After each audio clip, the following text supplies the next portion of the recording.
Karena kan banyak yang bilang wah perpustakaan hanya jaga buku. Tidak, kita bagaimana layankan, kita promosikan, kita mediakan supaya buku itu bisa dikenal gitu dan dibaca sama orang dan dibaca sama orang. Kita harus banyak membaca. Kenapa? Karena kekuatan kita itu sebenarnya dari kekuatan literasi. Jadi semua sebenarnya berawal dari membaca.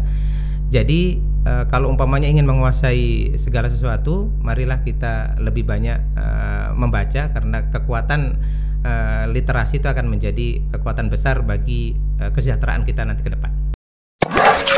Ikuti obrolan kami di BDD Indonesia. Sit back and relax and enjoy the talk. You're ready. Bapak Tulus Wulan Juni Esos. Ya. Bulan Juni berarti lahirnya di bulan Juni dong. Betul. Pas pemberian nama orang tua. Tulus berarti bisa nyanyi. Saudara lain kali. Saudara lain kali itu ya. Iya, saya juga kaget. Oh, ternyata ada nama lain Tulus. Ternyata Tulus penyanyi. Ya. Kayaknya dia yang ngikut ya. Karena Bapak lebih duluan lahir dibanding Tulus. Kemungkinan Tulus yang duluan karena saya 79.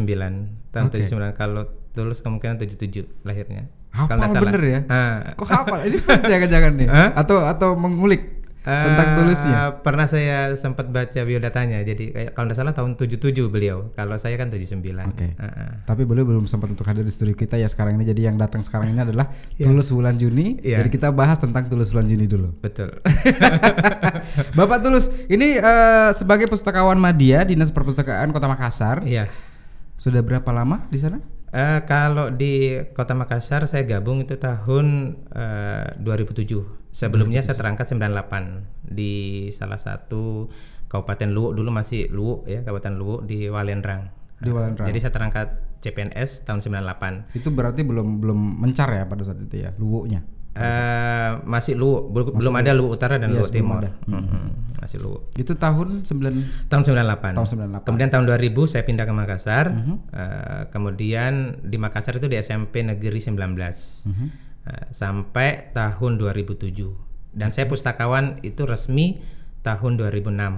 Tahun 2006. Sebelumnya bukan disebut fungsional pustakawan, tetapi saya memang sejak awal masuk sudah bekerja di perpustakaan di SMP 1 Walendrang, kemudian pindah di SMP 19 itu tetap dengan bekerja di perpustakaan. Selain bekerja di perpustakaan juga dulu sempat mengajar teknologi informasi, kemudian juga kalau di SK saya kan saat itu masih tenaga tata usaha. 2006 baru beralih full ke pustakawan di SMP 19. 2007 baru hijrah ke kota. Berarti bisa dikatakan sebagai pustakawan ini sudah 14 tahun kurang lebih ya? Kalau kalau bekerja di perpustakaan saya sudah 22 tahun. Sejak 98. Sejak 98. Dengan tempat yang berbeda. Ya, maksud saya untuk di Kota Makassarnya. Kalau di Kota Makassar sejak 2007. 2007 berarti 13 tahun kurang lebih. Iya. Oke. Baik. Kalau kita berbicara masalah pekerjaan sebagai pustakawan, ini ada hubungannya masa lalu mungkin waktu kecil dulu SD SMP suka baca buku atau gimana? Iya, sejak SD SMP SMK saya anak STM sebenarnya. Anak STM. Tapi tidak yang suka demo ya. Yang suka ribut atau berkelahi. Itu memang saya suka di perpustakaan. Jadi SD, SMP, SMK itu saya suka jam istirahat ke perpustakaan. Dan saya kalau masuk di perpustakaan itu merasa seperti di dunia lain. Artinya dunia banyak sekali di perpustakaan. Saya bisa mengetahui berbagai hal dan saya kepingin berada di perpustakaan pada saat itu. Walaupun jendela dunia gitu ya. Iya, walaupun saya belum tahu apa itu perpustakaan saat itu. Itu waktu SMA. Mulai dari SD, SMP, SMA. SD sudah aktif? Saya sudah nulis juga gambar. Kalau ada teman-teman sakit, saya buat gambar. Itu yang saya kasih sama mereka. Itu SD kelas berapa tuh mulainya? SD kelas 4, 5, 6 itu. Kalau 4, 5, 6. Saya sudah bisa menggambar karikatur ya dengan tapi dengan kertas kosong gitu. Habis kalau ada teman sakit itu yang saya kasihkan. Saya pingin itu untuk menghibur gitu ya. Iya. Teman juga senang baca gitu. Oke.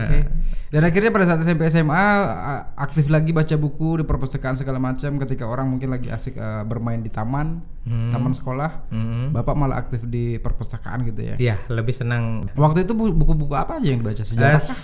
Enggak, saya lebih banyak buku yang hiburan, kartun, yang istilahnya kayak karikatun. termasuk majalah bola dulu saya paling suka karena ada karikaturnya. Yang majalah Bobo mungkin. Kak Nung, Kak Nung. Oh, Kak Nung. Nah, itu saya suka sekali karena ada yang menggelitik dan seperti ada inspirasi dari mereka melalui gambar. That's why sekarang akhirnya bisa dikatakan sebagai bapak dongeng. Kalau teman-teman menyebut kalau dongeng sendiri kan sebenarnya itu 2016. 2016. Iya, 2016 kami himpun semua pendongeng yang ada di Kota Makassar. Jadi kami himpun, ada beberapa, dulu masih satu komunitas. Kemudian ada yang juara-juara lomba dari Dinas Perpustakaan Kota Makassar, itu saya himpun dan namanya pada saat itu saya bikin program dongeng keliling bersama perpustakaan keliling panjang. Disingkat jadi Dongkel gitu. Dongkel. Iya, Dongkel with Mobile Library. Jadi dongeng keliling bersama perpustakaan keliling. Oke. Jadi berarti keliling-kelilingnya kemana aja nih biasanya? Ke tempat-tempat umum, termasuk sekolah, titik-titik ke masyarakat umum. Itu membacakan dongeng kepada anak-anak, membebaskan mereka untuk baca buku sebenarnya dongeng itu lahir dari keprihatinan saya karena selama ini perpustakaan keliling kalau turun lebih banyak anak-anak yang tidak tahu membaca itu minder ke perpustakaan keliling. Karena kan dia tidak tahu baca. Datang ke situ pengen baca juga susah gitu ya. Makanya kalau begini harus ada ini pengantar. Ada pengantar. Makanya gitu saya panggil pendongeng pada situ tuh. Bukan Bapak yang baca dongeng? Kalau membacakan cerita bisa, tapi kalau mendongeng belum.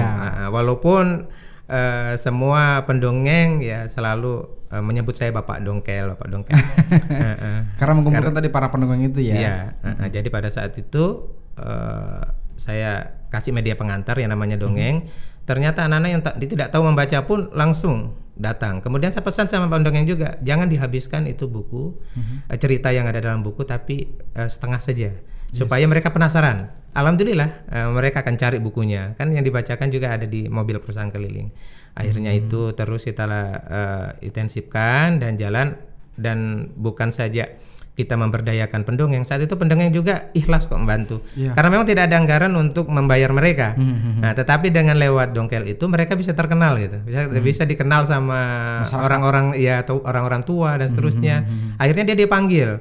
Kalau acara ulang tahun dia yang dipanggil. Pernah nelpon saya, Pak Tulus pilihkan dulu dong pendongeng yang mana yang bagus. Nanti untuk acara ulang tahun misalnya gitu kan. Karena saya tidak enak juga memilihnya. Ini Bu, saya kasih daftar berapa orang ini, silakan dengan nomor teleponnya silakan dipilih. Walaupun satu PR saya yang belum saya buat itu membuat profil pendongeng, supaya nanti itu profil pendongeng bisa dilihat masyarakat. Betul. Ini loh. Biar masyarakat pada saat pengen memilih juga lebih yakin gitu kan. Itu, ada referensi. Belum sempat saya bikinkan itu. Tapi luar biasa loh sebagai penjembatan perantara gitu ya, antara si akang dongeng ya dengan kepada masyarakatnya gitu kan. Karena masyarakat apa ya, tidak bisa dipungkiri sih bahwa sebenarnya di Indonesia, bahkan Sulawesi Selatan lebih khusus, itu dongeng itu sesuatu yang bisa dikatakan hampir punah lah ya kan. Dan ini adalah peran makanya penting, diselamatkan lagi. Betul, peran penting kita semua untuk bisa melestarikan dongeng itu sendiri gitu kan. Membantu perekonomian para pendongeng juga. Betul, pemberdayaan. Iya betul sekali, karena apa ya, para pendongeng kita banyak yang luar biasa. Tapi tidak ditampakkan di masyarakat karena mungkin kurangnya wadah. Dan itu alhamdulillah kita sudah punya 30 sekarang. 30 pendongeng, dan kita sudah SK-kan sebagai pendongeng. Dongkel. Ini luar biasa nih. 2016 kita jalan, 2017 alhamdulillah diapresiasi sama Kemenpan jadi top 99 inovasi nasional. Luar biasa. Dan sekarang di tengah pandemi kan, kita upayakan dongengnya online, dan alhamdulillah menjadi top 21 salah satu inovasi di tengah pandemi. Inilah yang dikenal sebagai dongkelor ya. Dongkelor. Hampir mirip-mirip dengan daun kelor ya. Inspirasinya dari situ. Oh, justru. Inspirasinya dari situ. Dongkelor apa nih kepanjangannya? Dongeng keliling online dari rumah. Online dari rumah. Dongeng keliling online dari rumah.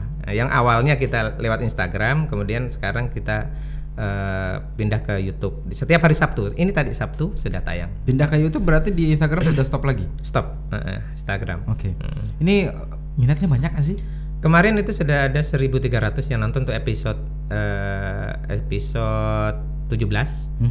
Pas hari kemerdekaan ya. Jadi momennya tepat juga. Kemudian untuk yang ini kan baru tayang tadi, itu sudah ada 200 lebih tadi, baru tayang tadi view-nya. Pendongeng yang paling luar biasa menurut Bapak pribadi di Makassar? Semuanya punya ciri khas, makanya saya bilang anak-anak ini semua bagus semua. Makanya saya bilang anak-anak walaupun dia lebih tua daripada saya. Karena makanya Bapak dikatakan sebagai bapak dongeng gitu ya, mengumpulkan orang-orang hebat dalam dunia dongeng untuk bisa memberikan wadah kepada mereka. Iya, karena sebenarnya dongeng juga itu adalah bagian dari kegiatannya pustakawan. Oke. Tapi kan kami terbatas pustakawan kami. Jadi kalau ingin mengembangkan kreativitasnya, seorang pustakawan kan juga harus bisa membacakan cerita.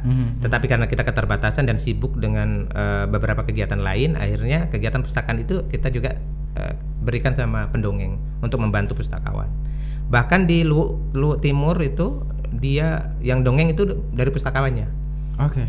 Dari pustakawannya. Dari pustakawannya yang mendongeng. Mendongeng, iya. Karena memang ada tugas di pustakawan itu untuk golongan yang istilahnya pustakawan terampil itu harus bisa mendongeng. Cara untuk memperkenalkan dongeng kepada masyarakat di tengah pandemi selain daripada yang tadi itu seperti apa? Yang mana? Sebelum pandemi pada saat memperkenalkan dongeng kepada masyarakat seperti apa? Iya. Selain daripada keliling-keliling itu. Iya. Kita kan ada nama untuk masyarakat yang mau belajar mendongeng, kita kan ada juga kegiatannya itu workshop mendongeng. Nah, kemudian ada lomba mendongeng.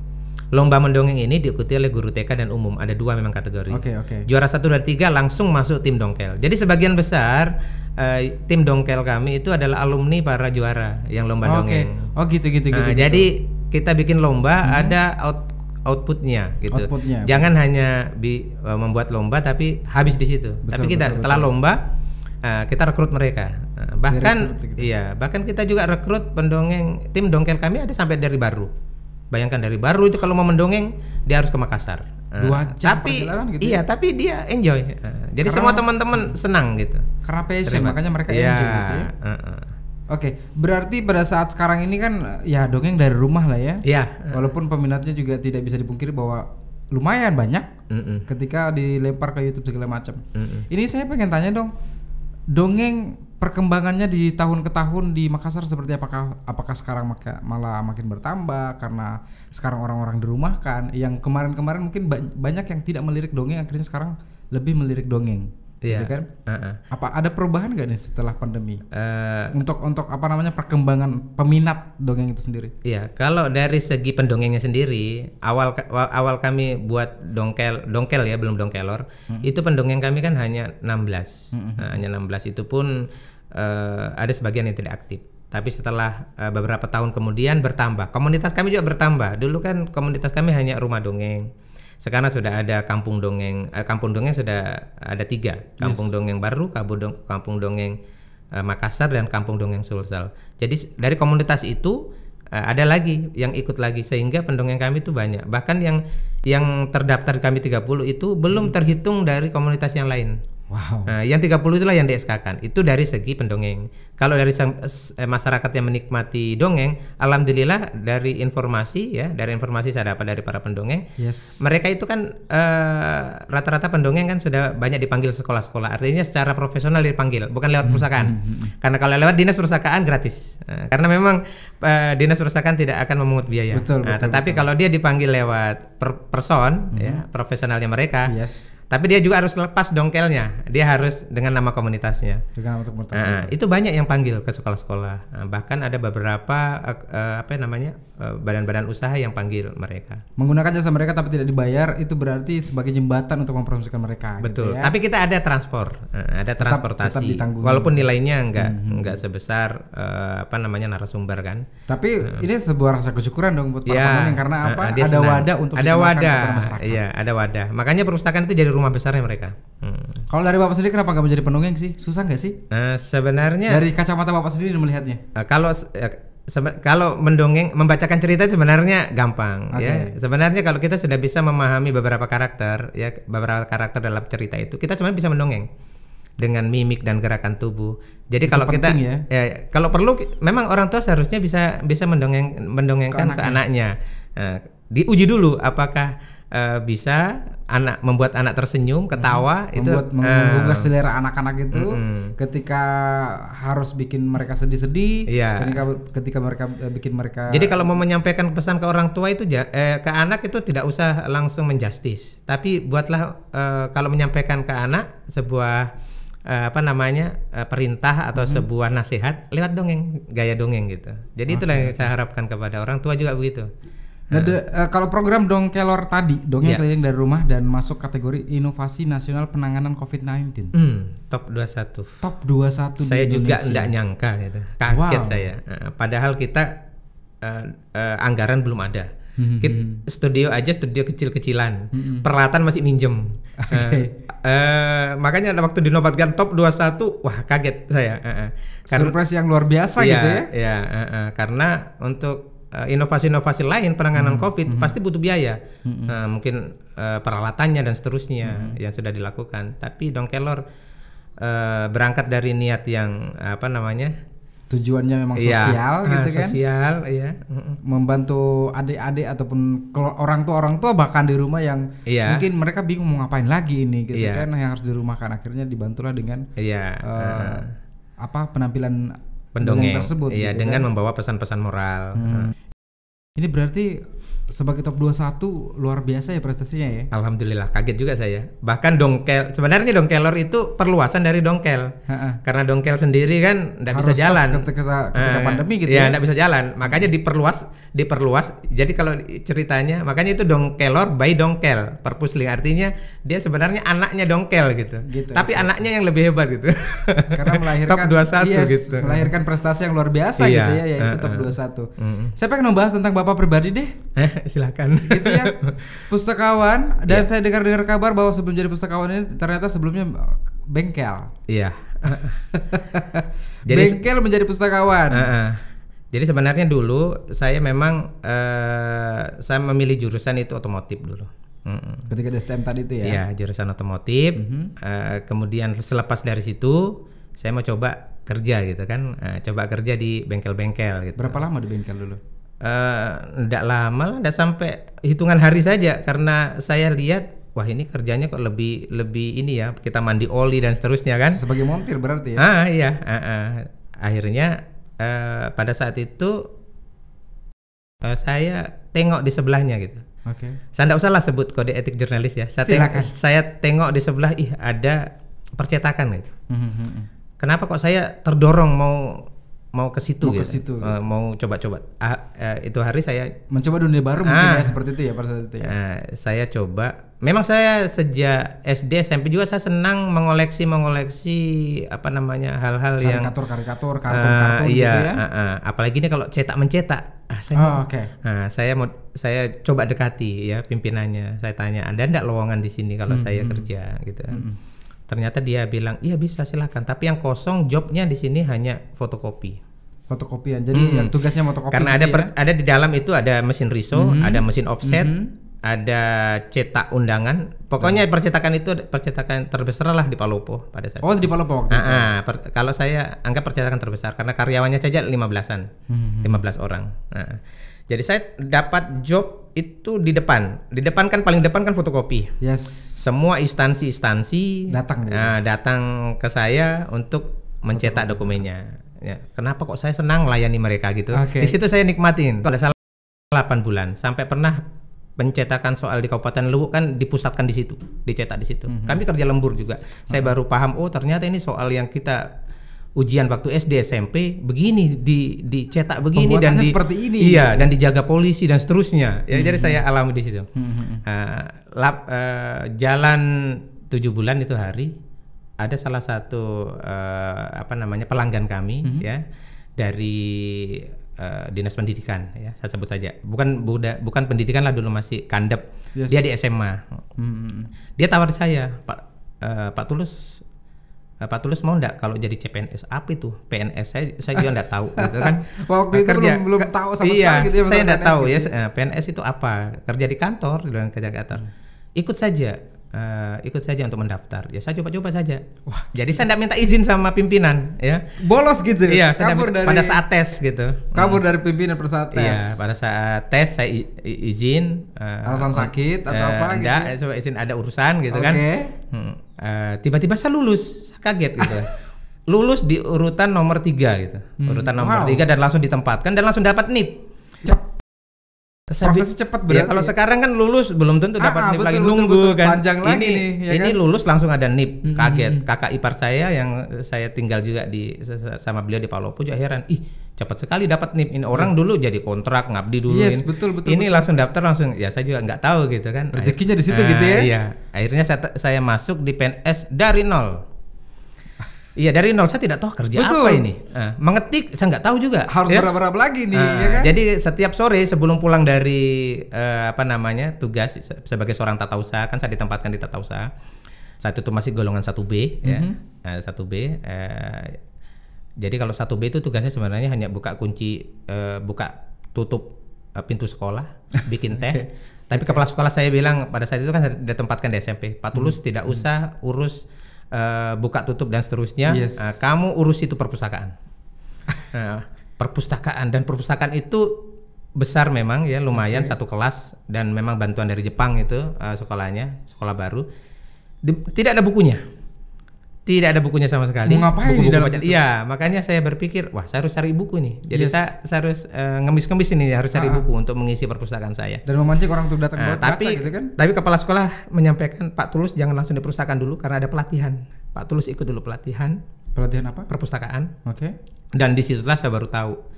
Tapi waktu masih di tata usaha, saya belajar tahu ngetik yang ini ya, bukan komputer ya. Yang mesin tik? Ya, mesin ketik.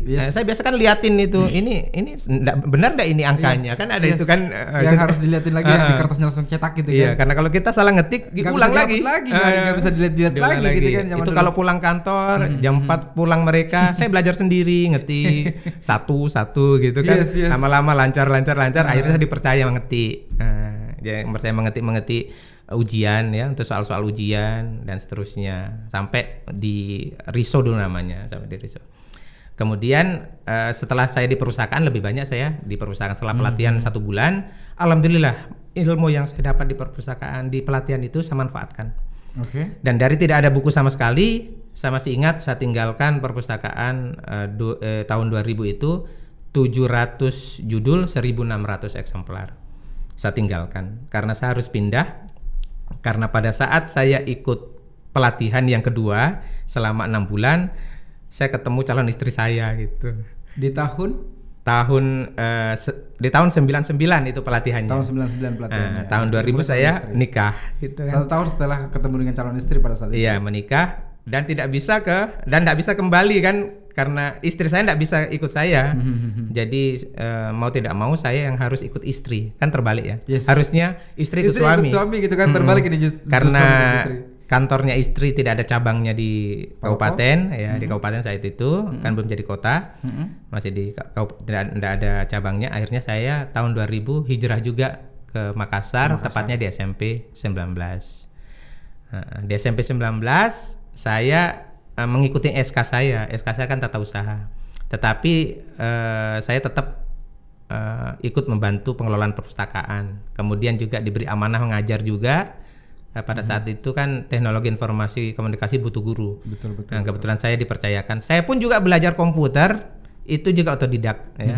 Karena saya tidak tahu juga komputer saat itu. Tetapi kalau lihat orang dan ngetik-ngetik ya, akhirnya teman ya, ada teman yang sekarang sudah di dinas pendidikan, Pak Tulus mau juga, kalau mau silakan, nanti tolong diajarin, karena kalau salah ini bingung ini gimana ya. Karena belum tahu delete dan seterusnya kan. Nah, dari situ saya belajar, kemudian ikut kursus di Mutiara Ilmu ya, di SMK Mutiara Ilmu beberapa kali. Akhirnya saya dipercayakan mengajar karena sudah mahir bekerja di Excel, Word dan maintenance-nya kan. Jadi semuanya itu saya belajar otodidak awalnya. Bisa dikatakan sebagai Bapak Tulus ini adalah orang yang fast learner gitu ya. Cepat belajar gitu kan. Ngelihat saja gitu. Ngelihat kesempatan yang ada, memanfaatkan, langsung bisa gitu kan. Tapi kalau melihat dari semua ini, dari bengkel pindah ke percetakan digampangkan, kemudian percetakan ditawarin untuk jadi PNS digampangkan, langsung dapat NIP gitu kan. Kemudian 2006 disuruh milih saya. Apa tuh? Waktu di SMP 19. Pak Tulus kan saat itu kan saya sudah selesai kuliah juga. Jadi 2001 saya kuliah di Setialan. Saya sudah dapat gelar di 2005. 2006 saya disuruh milih. Milih apa? Antara guru dan pustakawan. Kalau guru saya harus ikut akta 4. pelatihan. Tapi kalau pustakawan ada kan pelatihan saya sebelumnya yang beberapa bulan kemarin, yang 6 bulan, sisa itu yang dilampirkan saya sudah bisa jadi pustakawan. Makanya saya milih antara guru dan pustakawan. Akhirnya pilih yang mana? Yang sudah jadi gitu kan. Saya sebenarnya kan sudah jadi kan. Yes. Kalau guru kan harus saya ikut lagi pelatihan untuk ambil akta 4-nya. Jadi saya pilih pustakawan dan memang saya nyaman gitu karena pekerjaan kalau kita tidak terasa nyaman kayaknya susah gitu. Betul. Jadi saya nyaman. Bahkan saya bisa kalau umpamanya orang katakan itu di perusahaan apa dikerja, ya apa dikerja. Saya itu ya di pustakawan biasa sampai jam 10 malam pulang karena keasikan kerja. Karena banyak dikerja. Aja kalau begitu. Banyak dikerja, buku mau diolah, ya kemudian dilayankan, ditata yang baik, ya. Karena di perusahaan kan kita bukan jaga buku. Karena kan banyak yang bilang wah perusahaan hanya jaga buku, tidak. Kita bagaimana layankan, kita promosikan, kita mediakan supaya buku itu bisa dikenal gitu. Dan dibaca sama orang. Dan dibaca sama orang. Kita bikin resensinya dan seterusnya. Dan kita bikin beritanya. Bahkan sekarang Facebook saya, media sosial saya isi pribadi. Dia semi perusahaan, jadi informasi tentang perpustakaan, apapun kegiatan sekecil apapun saya biasa beritakan di media sosial. Ini adalah pengalaman luar biasa gitu ya, pengalaman bekerja yang akhirnya digampangkan sama Tuhan, diberikan jalan yang lebih. Iya, jadi 2006, gitu kan? 2006 saya jadi pustakawan, 2006 ada pemilihan pustakawan. Padahal saya baru jadi pustakawan gitu kan. Tapi saya sudah bekerja di beberapa tahun sebelumnya kan, sejak jadi PNS. 2006 saya terpilih jadi pustakawan teladan tingkat provinsi. 2005 lupa. 2005 saya dipilih jadi pegawai teladan. Pegawai teladan tingkat kota. Tingkat kota. Kemudian 2006 dapatlah gelar sebagai 2006 saya pustakawan, tidak lama ada ada pemilihan. Dipilih saya juara 2 sebagai pustakawan teladan. Jurinya 10 saya juga. Ini dan lawan ada beberapa yang memang dia jurusannya perpustakaan. Kalau saya kan sebenarnya hanya dari pelatihan gitu. Fast learner dan digampangkan semua urusan gitu kan, diberikan pilihan yang akhirnya dengan cekatan dan cerdas langsung memilih pilihan yang lebih tepat. Tapi saya pengen lihat kita akan menantang Bapak sekarang juga, Bapak Tulus untuk menjawab pilihan yang saya berikan. Mati nih. Ya. Kenapa harus mati nih? Oke, ini kita gamesnya adalah pilih cepat. Bapak tinggal memilih antara 2 pilihan yang saya berikan dan langsung dijawab, gitu kan? Kalau kemarin mungkin ada beberapa pertimbangan ya, seperti pustakawan jadi guru, akhirnya memilih jadi pustakawan karena ada beberapa pertimbangan sebelumnya, gitu kan? Nah sekarang kita pengen lihat nih, Bapak bisa menjawab pertanyaan saya nggak nih kira-kira? Dicoba saja lah. Oke. Langsung cepat jawab ya. Iya. Berkuah atau tidak berkuah? Berkuah. Lebih suka makanan berkuah ya? Iya, enak kalau ada airnya, cepat tertelan. Betul. Jadi ngiler Pak. Jadi pengen makan siang lagi Pak. Iya. Yang kedua adalah saya ganti lagi ya. Kerja siang atau kerja malam? Kerja siang. Biar malamnya bisa pulang istirahat. Saya memang kalau malam saya lebih nikmatin istirahat, tidur. Oke, nggak mau diganggu apapun gitu ya. Iya. Oke. Berikutnya adalah harus milih nih ya. Liburan di hotel bareng keluarga atau liburan di pantai bareng keluarga? Di hotel. Alasannya? Yes, alasannya.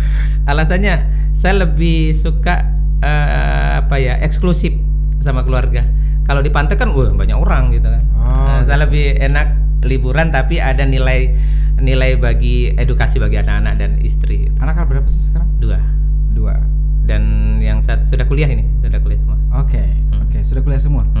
Yang anak pertama semester 3. Semester 3. Ini yang baru masuk semester 1. Mereka ada jurusan juga dengan latar belakangnya Pak Tulus? Enggak ada yang memilih jurusan saya. Yang satu arsitek, yang satunya ini rencana dia mau dibagi kalau bukan teknik atau hukum. Oke, baik, luar biasa. Berikutnya adalah masih ada nih Pak, jangan khawatir. Ya, belanja dengan sang istri atau makan di restoran dengan keluarga? Sama istri belanja dengan istri. Hobi belanja juga Pak Tulus? Enggak sih juga, maksudnya kalau saya belanja harus sama istri. Kenapa?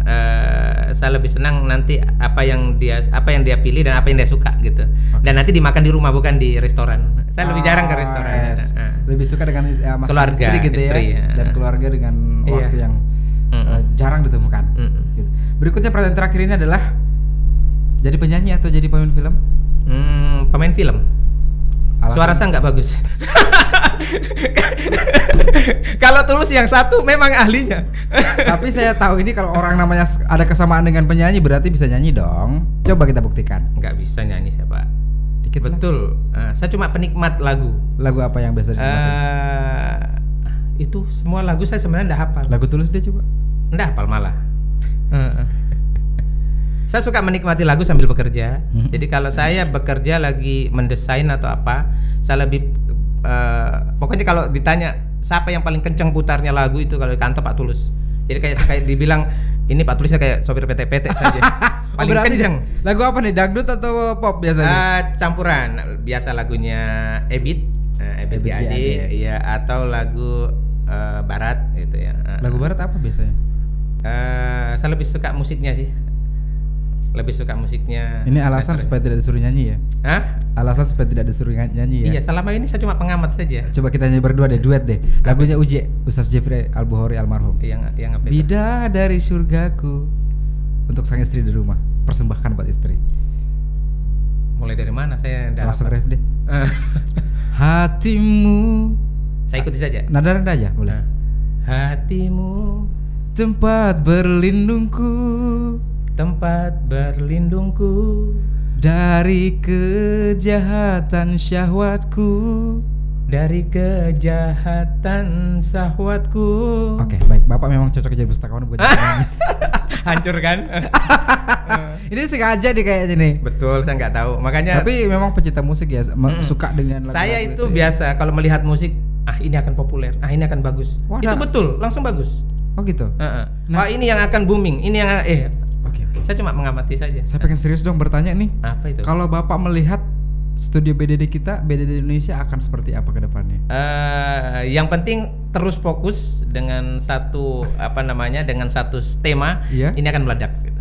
Ini akan meledak. Iya, akan bagus. Jangan berhenti berjuang aja terus-terusan ya. Iya, istilahnya jangan sampai berhenti. Sama dongkel juga. Dongkel itu saya sudah bilang sama teman saya, ya, tim saya, anak-anak saya bilang ini adalah pekerjaan mulia. Jadi pekerjaan mulia itu yang balas bukan siapa-siapa, tapi yang balas akan Allah Subhanahu wa taala. Jadi saya bilang lanjut terus, jangan, pokoknya continue terus. Continue working gitu ya, walaupun. Jadi kalau kita mau ngambil contoh ya, kalau kita jual nasi goreng, jangan jual yang lain, nasi goreng aja. Nasi goreng aja, fokus ke situ. Iya, fokus saja. Itu belum selesai tiba-tiba ganti lagi, jangan harus fokus ke situ sampai benar-benar boom gitu. Iya, memang nanti ada masa yang sulit. Tapi di masa sulit itu pasti akan nanti akan terlewati kalau kita mau bersabar dan berjuang. Pasti Allah Subhanahu wa taala akan kasih akan diuji kesabaran dan akan dikasih yang tidak diduga.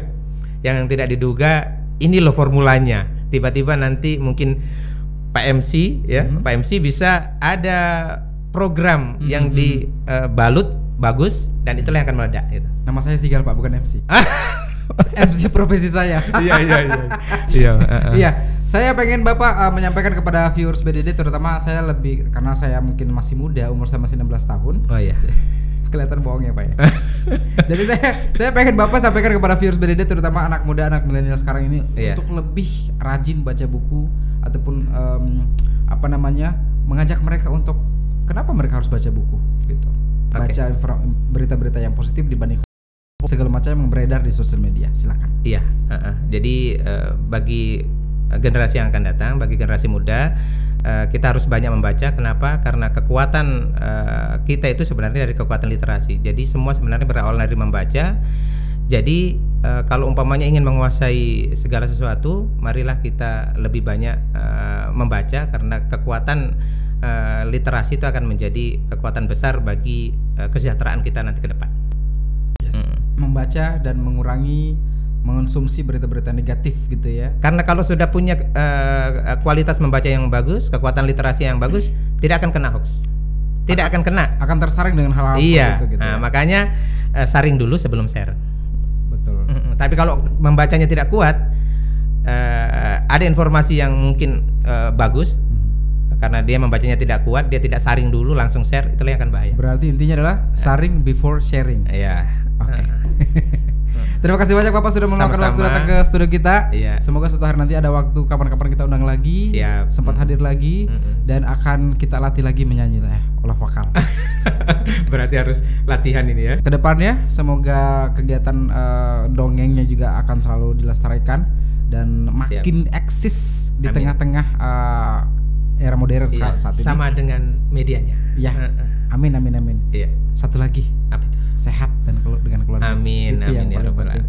Terima kasih banyak sudah hadir Pak iya. Tulus Iya. dan telah berjanji di kita karena harga suara Tulus itu mahal loh.